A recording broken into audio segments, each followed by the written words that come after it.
One विभाग जमीन में रह रहा है, लेकिन उसके हिसाब से, उसकी पुरखी व्यवस्था के हिसाब से और वास्तविक वो इस जमीन का मालिक है। फॉरेस्ट राइट एक्ट जब आया 2006 में, वन अधिकार अधिनियम, उसके तहत जो वन विभाग में रहने वाले लोगों को पट्टा देंगे सरकार ने, बड़े बड़े हुआ भी कई कुछ, लेकिन ओरिजिनलिटी ये है, जितने लोगों को आशा थी कि वन विभाग में रहने वाले लोगों को व्यक्तिगत और सामुदायिक पट्टा मिले,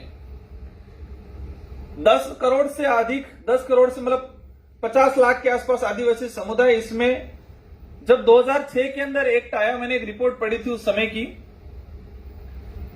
लगभग 3 से 3.5 करोड़ के आसपास आदिवासी वन विभाग क्षेत्र में या वन विभाग क्षेत्र के आसपास रह रहा था, मतलब उससे प्रभावित था।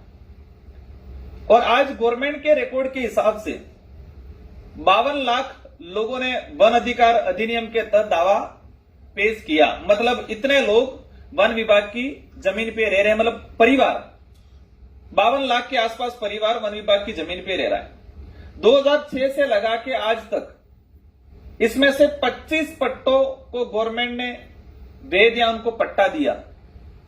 वो कब्जा करके उनका मकान, कुआ बावड़ी, खेती बाड़ी तो कर रहा है, 2 हेक्टर पे दिया उसको, आधा हेक्टर, 4 बीघा, 3 बीघा, इस तरह से उनको दिया गया। आज भी गवर्नमेंट की नजर में अतिक्रमणकारी हैं और ओरिजिनल वो उस जमीन पे, मतलब कहे कि सैकड़ों सालों से उस जमीन पे मकान बना होता। आज ये आंकड़ा तो ठीक है, लेकिन ऐसे कई परिवार हैं जिनको पता ही नहीं है कि 2006 में कोई एक्ट आया है, उसके तहत आवेदन ले रहे हैं।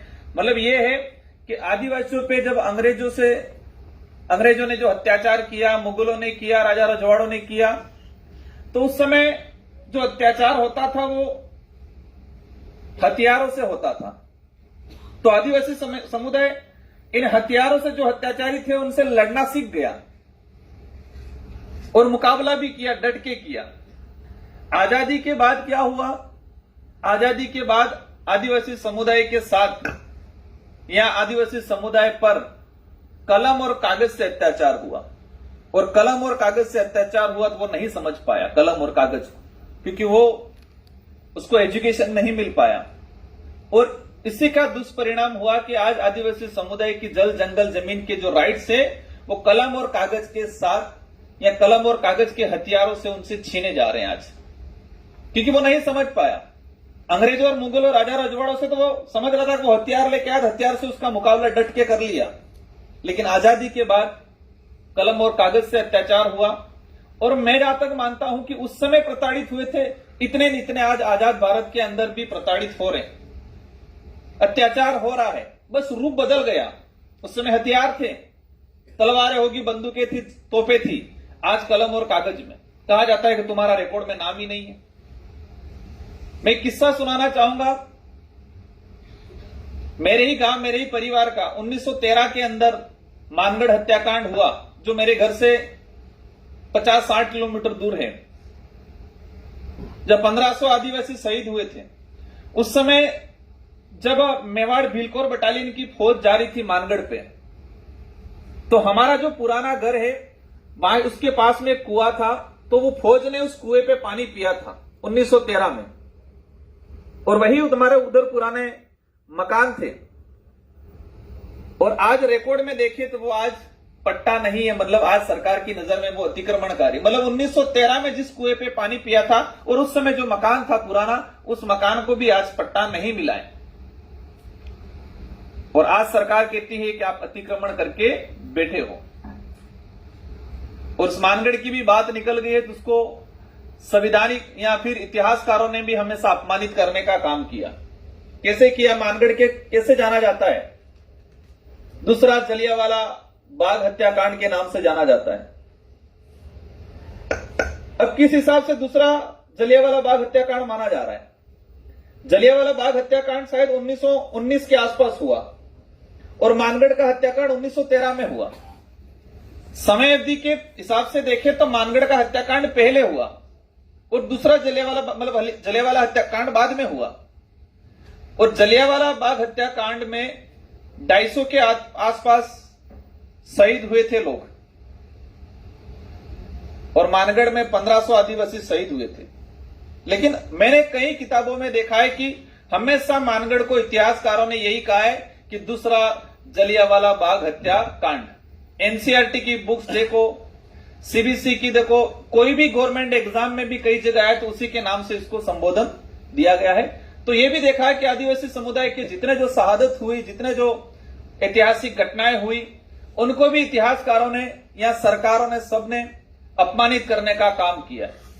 मैं वन विभाग की बात आ रहा था, आज फॉरेस्ट राइट एक्ट को लेकर हम लोग लड़ रहे हैं, लेकिन दुर्भाग्य है कि आदिवासी समुदाय जो जिस जमीन पे बैठा है बेचारे उसको पता ही नहीं है, और उसको जगाने जाते हैं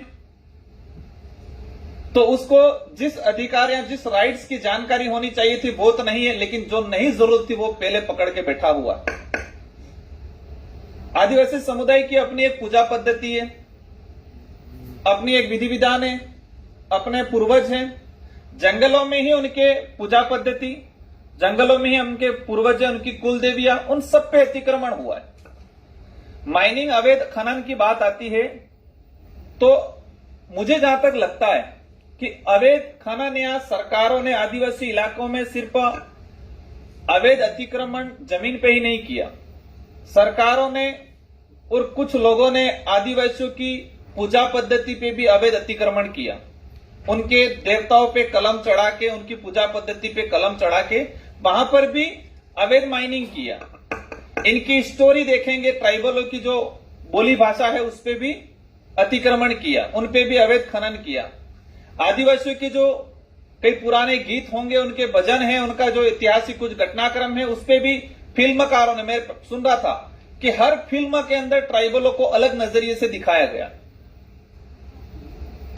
तो एट्रोसिटी एक्ट जो है उन पे भी लगना चाहिए, लेकिन नहीं लगता है।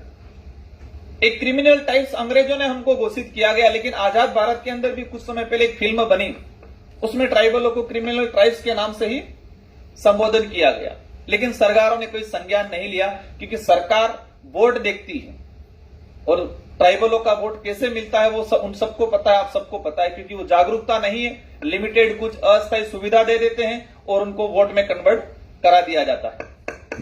आज समय हो रहा है, शायद मुझे ऐसा लग रहा है, डंडी है नहीं इसलिए वो ठपका रहे हैं।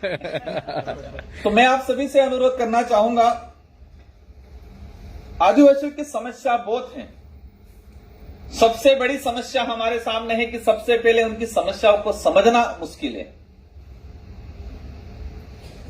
आदिवासियों की समस्या का समाधान करना है, उनके कल्चर को, उनके राइट्स को संरक्षित करना है या दिलाना है, तो हमें सबसे पहले उनकी समस्याओं को समझना जरूरी है। और आज जिस तरह से डिवाइड हो रहा है, मैं लास्ट एक सब्जेक्ट पे बोल के मेरा वक्तव्य समापन करूंगा। आदिवासियों का धर्मांतरण या धर्म परिवर्तन या धर्म ग्रहण, मैं सोचता हूं कि धर्मांतरण या धर्म परिवर्तन नहीं हो रहा है, आदिवासियों का धर्म ग्रहण हुआ है, क्योंकि आदिवासियों का प्रकृति ही सबसे बड़ा धर्म था। पेड़ पौधे, जल जंगल, जमीन ही सबसे बड़ा धर्म था। उन्होंने जो जो धर्म आए, हिंदू धर्म आया, मुस्लिम आया, सिख आया, बौद्ध आया, सारे धर्मों को बाद में अडॉप्ट किया था। आदिवासियों का धर्म परिवर्तन नहीं हुआ, आदिवासियों ने धर्म ग्रहण किया है। और आज धर्म ग्रहण करा के आपस में इतना लड़ाया जा रहा है, जल जंगल जमीन के लिए तैयार नहीं हो रहा है, वो धर्म के लिए पहले खड़ा हो रहा है। और सबसे पढ़ा लिखा आदिवासी होगा, अधिकारी होगा, कर्मचारी होगा, नेता होगा, या पढ़ा लिखा आदिवासी नहीं है, वो भी अधिकारों की, जल जंगल जमीन की बात कम समझेगा, धर्म की बात पहले समझेगा और सबसे पहले धर्म के लिए लड़ना शुरू कर। सोशल मीडिया पे आप सब देखते होंगे, आदिवासी समुदाय हो, अन्य समुदाय हो, सारे युवा किसकी लड़ाई लड़ रहे हैं? धर्म की ज्यादा लड़ाई लड़ रहे हैं। अधिकतर युवा धर्म की ज्यादा लड़ाई लड़ रहे हैं। मैं कई बार कहता हूं कि इंसान या कोई समुदाय, अगर कोई इंसान शरीर से दिव्यांग है या विकलांग है तो उसका इलाज हो सकता है आसानी से, लेकिन जो मेंटली जो विकलांग या दिव्यांग हो गया उसका इलाज करना बहुत कठिन है। और आज वही हो रहा है आदिवासी समुदाय के पढ़े लिखे लोगों में। आज आदिवासी समुदाय के पढ़े लिखे लोगों में वो चीजें मानसिक रूप से गुलाम ज्यादा बनाया जा रहा है और मानसिक रूप से गुलाम अलग अलग विचारधाराओं के आधार पर बनाया जाता है और आपस में ही लड़ने का काम वर्तमान समय में हो रहा है। इन्हीं शब्दों के साथ फिर कभी दोबारा मिलेंगे। आप सबको धन्यवाद, आभार, जय जोहार, जय संविधान। Thank you doctor Madhav.